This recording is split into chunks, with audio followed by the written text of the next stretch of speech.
Il était une fois le conte de Noël.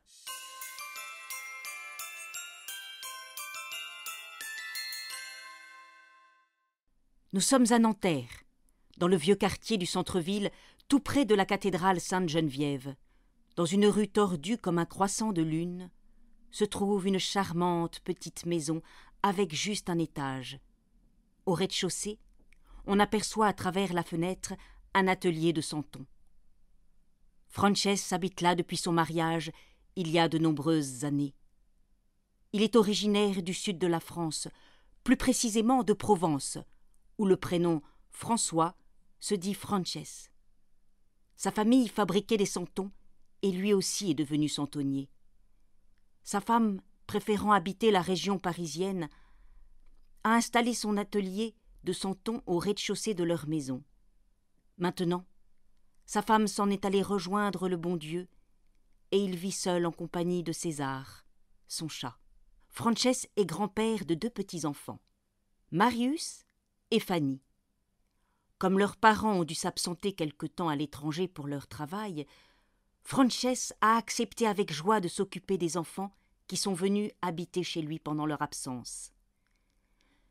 Marius et Fanny vont à l'école du quartier et le mercredi, ils se rendent au patronage de la paroisse pour jouer et retrouver leurs amis. Fanny suit des cours de danse et Marius apprend à jouer de la guitare. Ensemble, ils préparent de temps en temps des petits spectacles pour jouer sur le parvis de l'église et les touristes s'arrêtent pour les regarder et les applaudir. Aujourd'hui, c'est dimanche. Les chrétiens commencent à préparer Noël en décorant leur maison. Ils appellent cela le temps de l'Avent. En allant à l'église, Marius et Fanny remarquent une décoration nouvelle. Une grande couronne faite de branches de sapin avec 4 grosses bougies. L'une est allumée, un peu comme un veilleur qui allume une petite lumière. Au patronage, on leur a expliqué que le temps de l'Avent permettait de préparer son cœur joyeusement à Noël. Chaque dimanche, on allume une nouvelle bougie. Ainsi, la lumière grandit à l'approche de Noël pour accueillir Jésus, qui est la lumière du monde.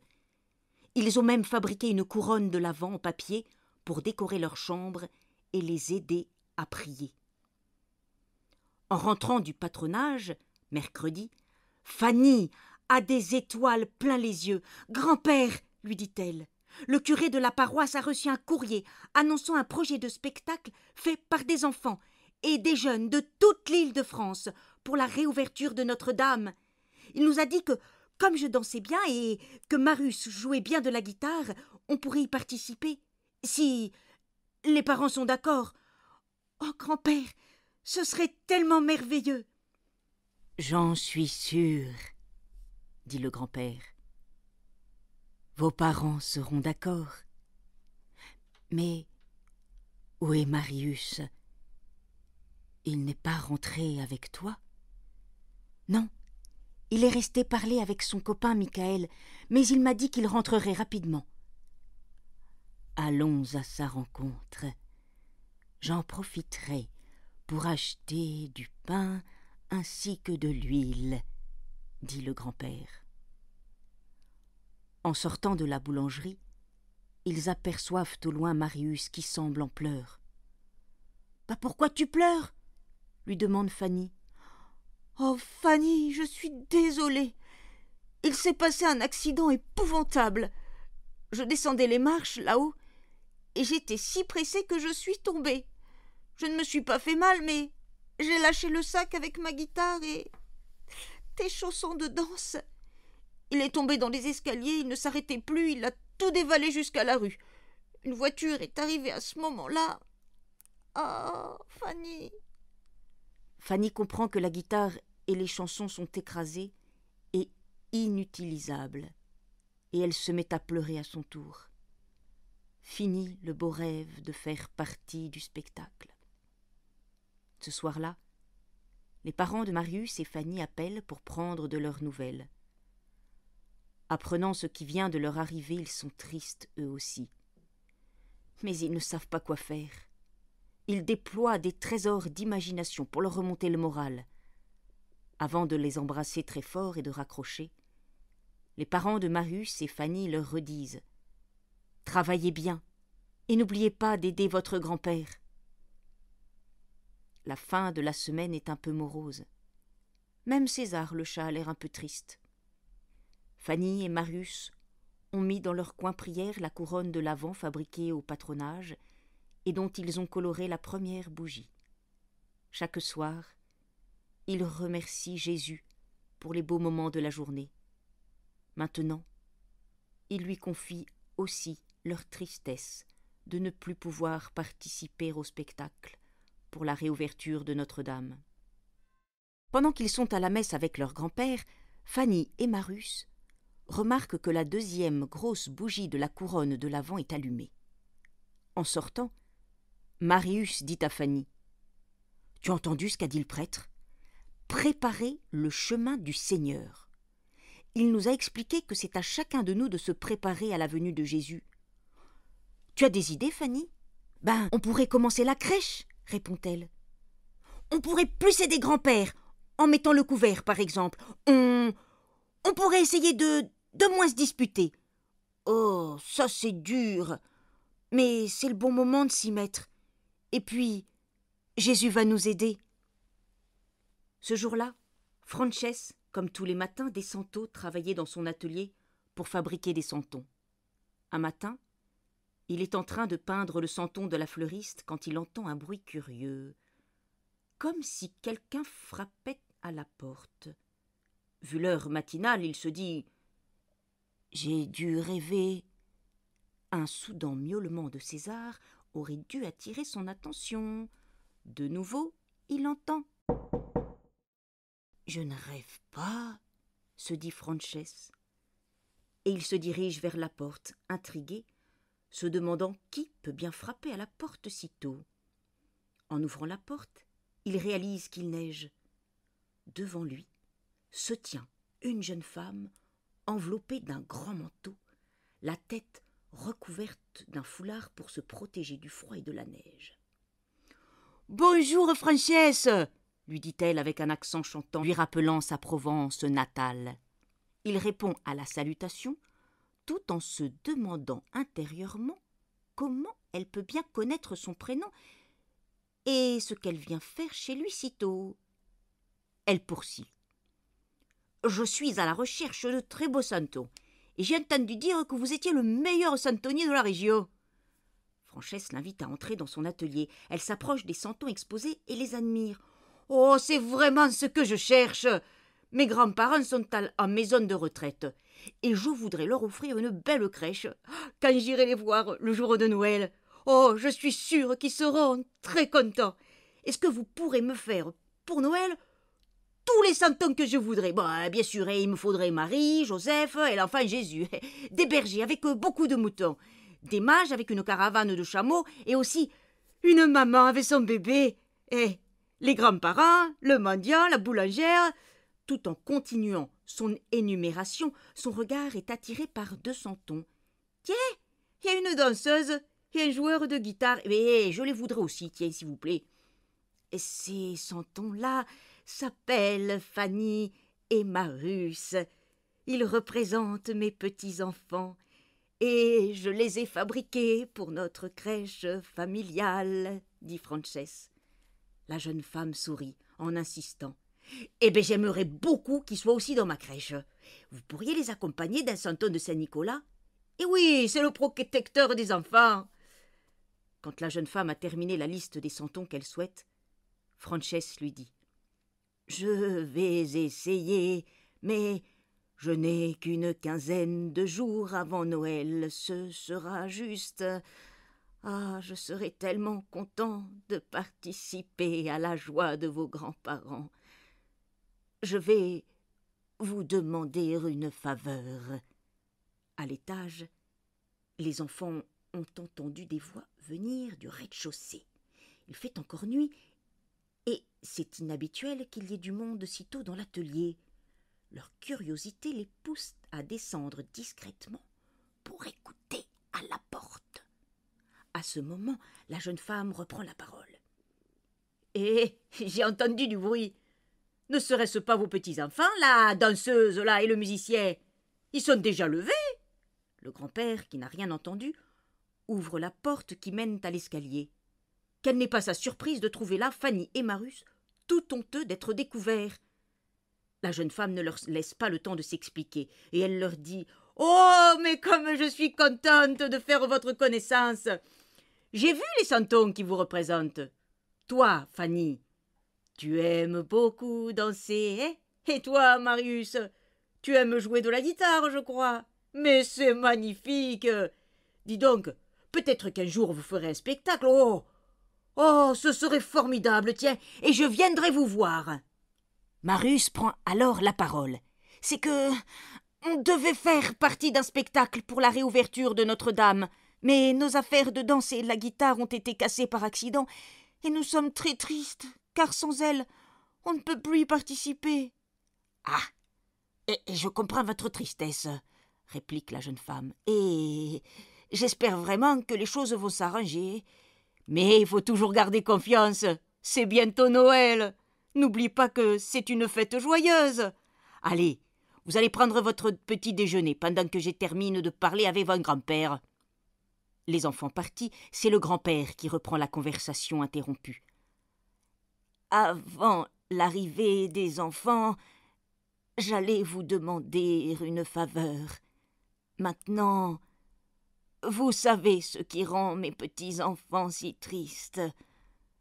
En échange de la commande de Santon, pouvez-vous me faire la faveur d'apporter une belle tenue de danse, et une guitare que je pourrais mettre au pied de la crèche et du sapin?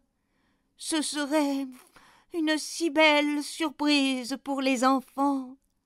La jeune femme, très contente de cette complicité, accepte joyeusement. Je viendrai chercher ma commande le jour de Noël avec cette surprise pour vos petits-enfants. Promis. Et je compte sur vous pour que la crèche soit entièrement terminée. Allez, au revoir. L'après-midi, les enfants se rendent avec le patronage à l'église voir la crèche qui est installée. Ils prennent un petit temps de prière et Fanny, tout émerveillée par ce qu'elle voit, demande dans son cœur à Jésus de la consoler de la perte de ses affaires de danse. Cette semaine, Marius et Fanny se réjouissent particulièrement car le 8 décembre, ils vont fêter Marie, l'Immaculée Conception, la maman de Jésus et la maman de tous les enfants du monde. Ils se souviennent qu'à cette occasion, lorsqu'ils habitaient Lyon, la tradition voulait que toute la ville entière soit illuminée. Chaque balcon brillait de mille feux. Du feu des bougies installées ce soir-là. Nous retrouvons nos amis, Fanny et Marius, avec leur grand-père en ce 3e dimanche de l'Avent. Tout ce qu'ils ont vu à la messe évoque la joie de Noël qui approche et la venue du Sauveur. Pour marquer ce dimanche de la joie, Frances propose à ses petits-enfants d'aller chercher un sapin, de le rapporter à la maison et de le décorer. « Oh, quelle idée merveilleuse !» disent en chœur Fanny et Marius. L'après-midi même, pendant que Frances continue la fabrication des santons, les enfants décorent le sapin. Après cette journée pleine d'émotions, les enfants vont se coucher. Ce n'est pas encore les vacances. Frances devra se mettre au travail de bon matin, car il y a beaucoup de santons à fabriquer pour la jeune femme qui veut offrir une belle crèche à ses grands-parents. Une fois les enfants partis à l'école, Frances se met donc au travail. Il est très ennuyé, car il ressent une fatigue inhabituelle. « Ce n'est pourtant pas le moment de me reposer, » dit-il en regardant César le chat, tranquillement installé dans son fauteuil.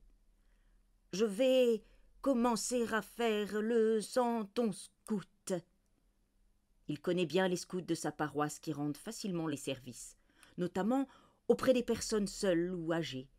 Ce santon lui tient à cœur. Puis il fait Marie, Sainte Lucie avec sa couronne de bougies sur la tête, l'apiculteur avec sa ruche, l'âne, la maraîchère et sa brouette de légumes, une maman avec son bébé. Quand Fanny et Marius rentrent de l'école, Frances leur dit « Je suis bien fatigué, et j'ai encore de nombreux santons à fabriquer. Je vais avoir besoin de votre aide, sinon je ne vais pas y arriver. Maintenant que vous avez grandi, vous pourrez faire certaines choses. Vous voulez bien, les enfants? Mais oui, bien sûr, grand-père.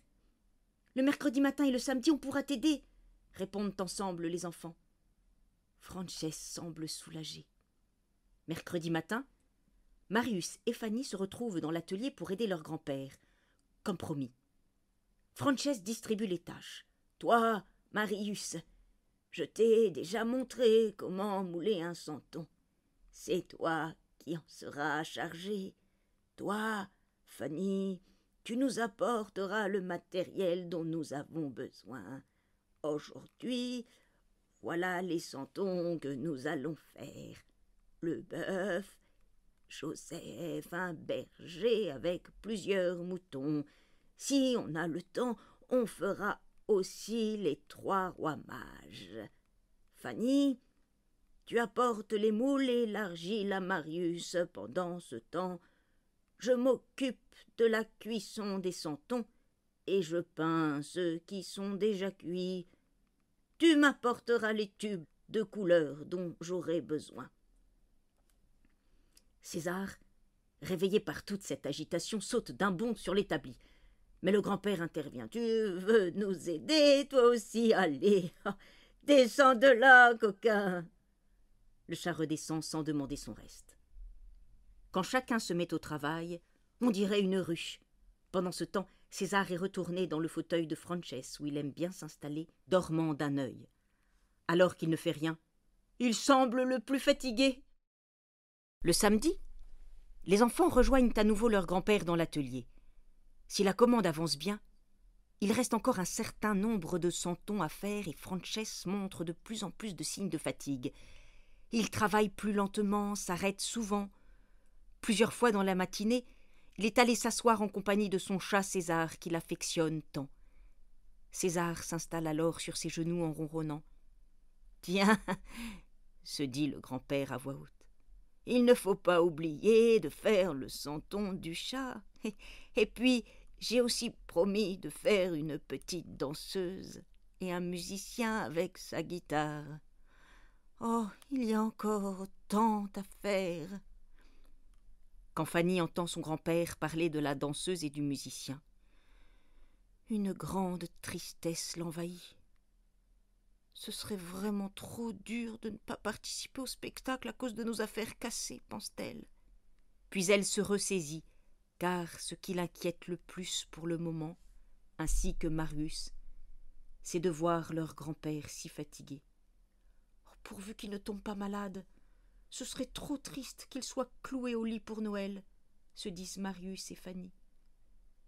En aidant grand-père, le travail avance plus vite, mais s'il est malade, que va-t-il se passer? Oh, la commande risque de ne pas être finie à temps, et les grands-parents de la jeune femme n'auront pas leur beau cadeau. Oh, ce serait tellement dommage. Marius et Fanny sont en vacances. Ils sont trop contents. On va pouvoir encore plus aider grand-père, dit Marius. Oui, ça c'est trop bien, renchérit Fanny. Il reste une semaine avant Noël. Je suis sûre qu'on arrivera à finir la crèche commandée par la jeune femme pour ses grands-parents.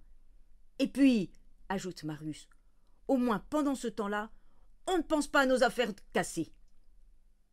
En ce dernier dimanche de l'Avent, les enfants sont allés à la messe sans leur grand-père, trop fatigué pour les accompagner. Au retour, Marius raconte, « Tu sais, grand-père, les 4 grosses bougies de la couronne de l'Avent étaient allumées. »« Oui, dit Fanny, c'était tellement beau. » Et elle ajoute, « Le prêtre nous a dit que notre joie grandit dans notre cœur à l'approche de Noël. Il nous a dit aussi qu'on peut montrer notre joie, par exemple, en décorant notre maison ou en faisant des friandises à partager. Qu'en penses-tu, grand-père ?»« Mais c'est une bonne idée, répondit le grand-père. Vous pourriez faire des fruits déguisés. Ce sont des dattes, des noix, des pruneaux ou d'autres fruits secs, garnis de pâte d'amande. C'est beau. Et surtout, c'est bon. Oh, Bonne idée! On pourra les déguster quand papa et maman seront là, à Noël.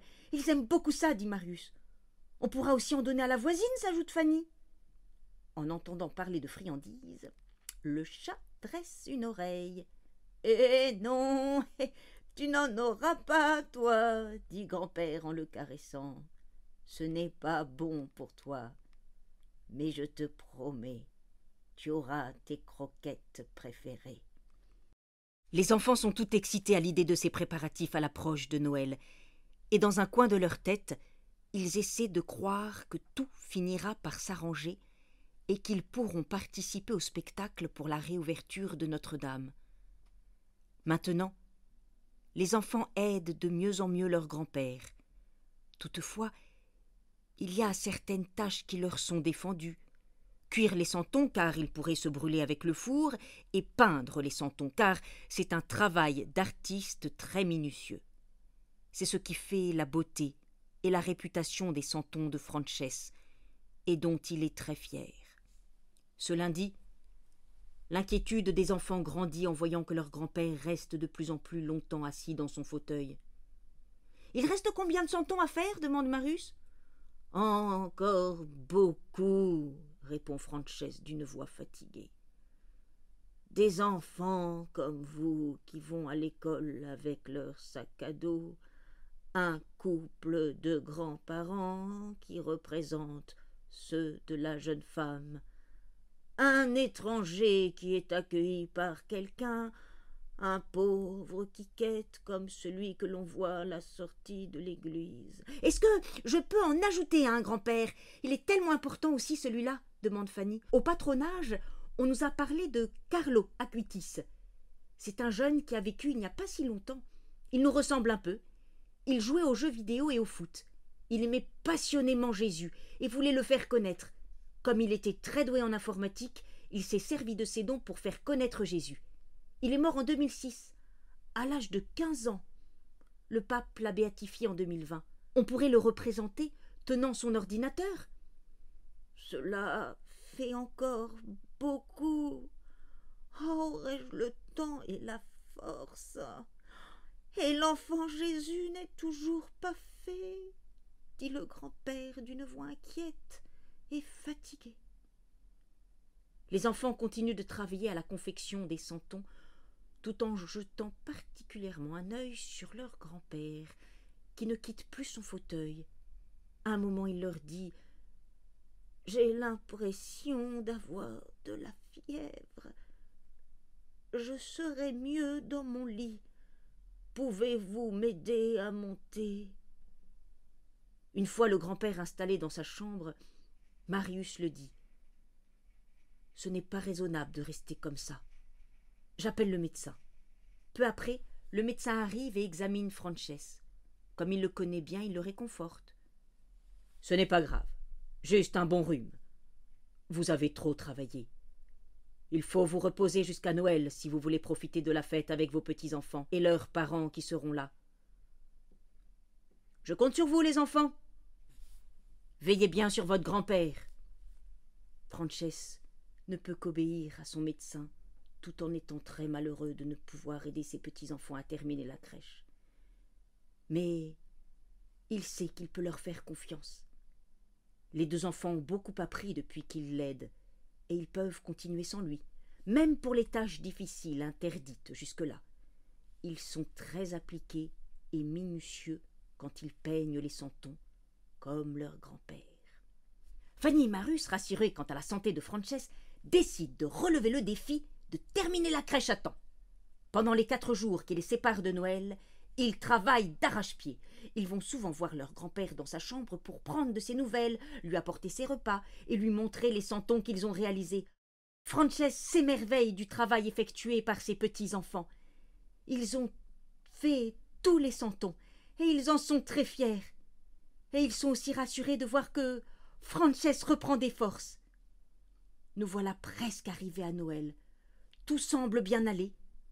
En regardant tous les santons fabriqués par Marius et Fanny, le grand-père demande « Avez-vous eu le temps de façonner le santon de l'enfant Jésus? C'est le plus important, mais souvent On l'oublie quand on confectionne tant de personnages, car on ne le met dans la crèche que le 25 décembre, contrairement aux autres qui s'y trouvent depuis le début. » Marius et Fanny se regardent affolés. « Oh non, grand-père, c'est terrible. Oh, car même si on le fait maintenant, on n'aura pas le temps de le cuire et de le peindre. On ne peut pas donner la commande à la dame sans l'enfant Jésus. Oh, qu'est-ce qu'on va faire ?» Nous sommes le 24 décembre. La nuit de Noël arrive. Fanny et Marius se sont couchés bien tristes. Il manque l'enfant Jésus pour la commande que la jeune femme vient chercher. Et il est trop tard pour le fabriquer. Oh, comment va-t-elle réagir ? N'arrivant pas à dormir, ils ont envie d'aller regarder encore une fois les santons qu'ils ont fabriqués. Discrètement, pour ne pas réveiller leur grand-père, ils descendent l'escalier. Arrivés devant la porte de l'atelier, ils s'arrêtent net. Il se passe une chose étrange. Ils entendent parler dans l'atelier. Pas comme lorsque grand-père a reçu la dame pour la commande, non. Ils entendent plein de voix différentes, et aussi des moutons bêler, un chat miauler. Ce n'est pas César. Il dort sur le lit du grand-père. Ils essayent d'ouvrir la porte. Mystérieusement, ils n'y arrivent pas. Marius chuchote à l'oreille de Fanny. « J'ai entendu dire qu'il peut se passer des choses étranges la nuit de Noël, et même que les santons ou des animaux peuvent parler. Ils essaient peut-être de trouver une solution pour l'enfant Jésus. Remontons dans notre chambre, on verra demain. » Fanny et Marius ont bien eu du mal à trouver le sommeil, mais ils savent à présent que cette nuit est très spéciale et qu'elle peut réserver de bonnes surprises.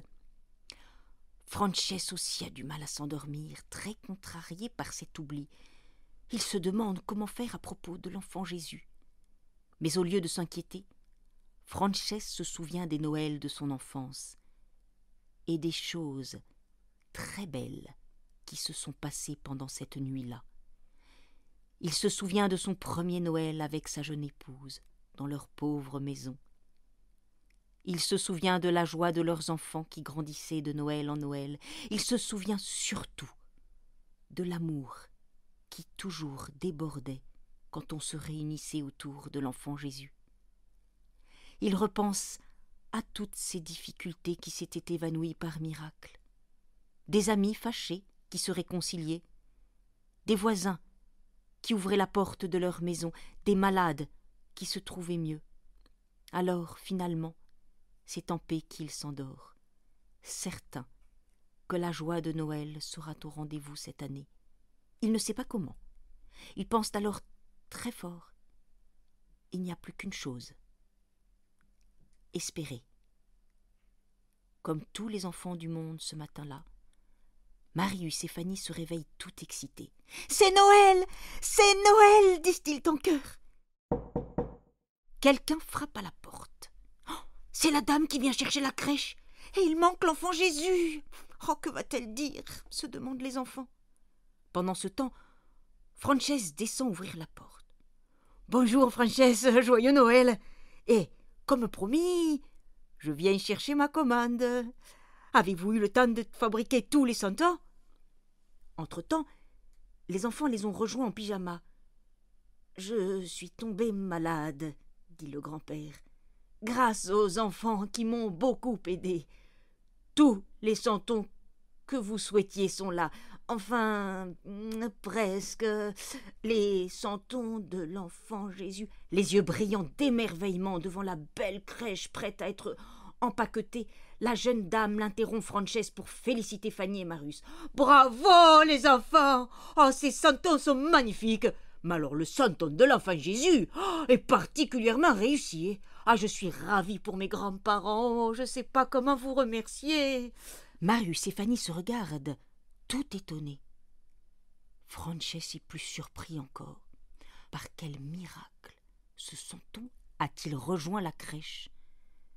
Dans la petite mangeoire fabriquée par le grand-père, entre l'âne et le bœuf, entouré de Saint Joseph et de la Vierge Marie, l'enfant Jésus dort. L'espace d'un instant, Fanny a l'impression que sur le visage de Marie flotte un sourire en coin que le centenier n'a pas peint lui-même. « Tu vois, Marius, je le savais, Jésus est né cette nuit, » dit Fanny à son frère. La dame ne peut s'empêcher de rire. « Ben, bien sûr, ma petite Fanny, qu'il est né cette nuit. Mais puisque c'est la nuit de Noël !» Les enfants regardent la dame.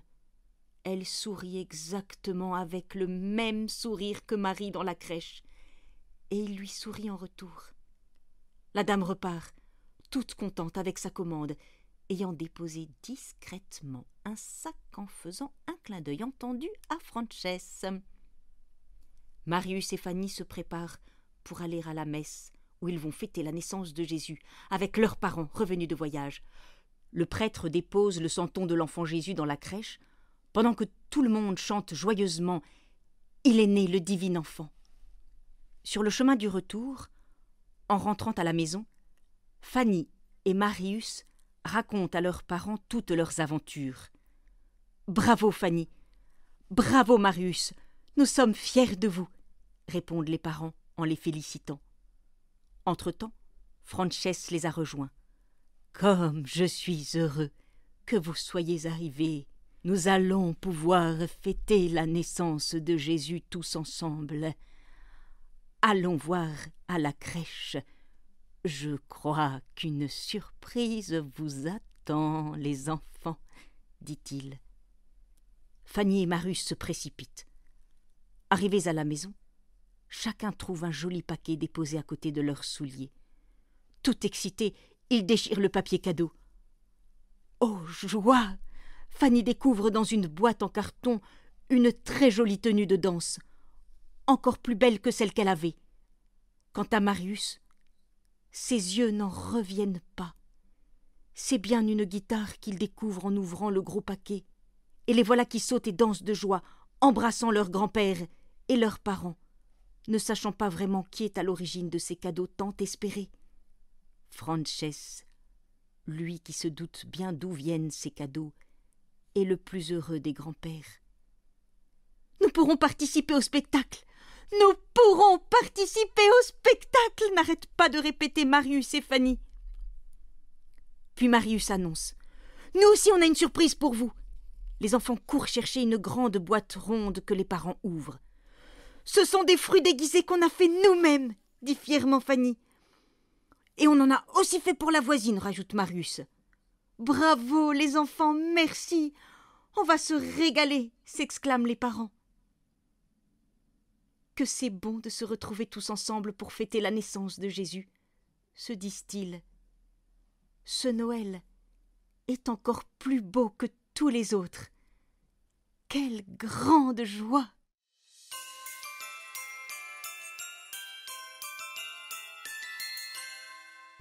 Ce conte de Noël a été raconté par Pascal Guinamard pour les enfants du diocèse. Joyeux Noël à tous!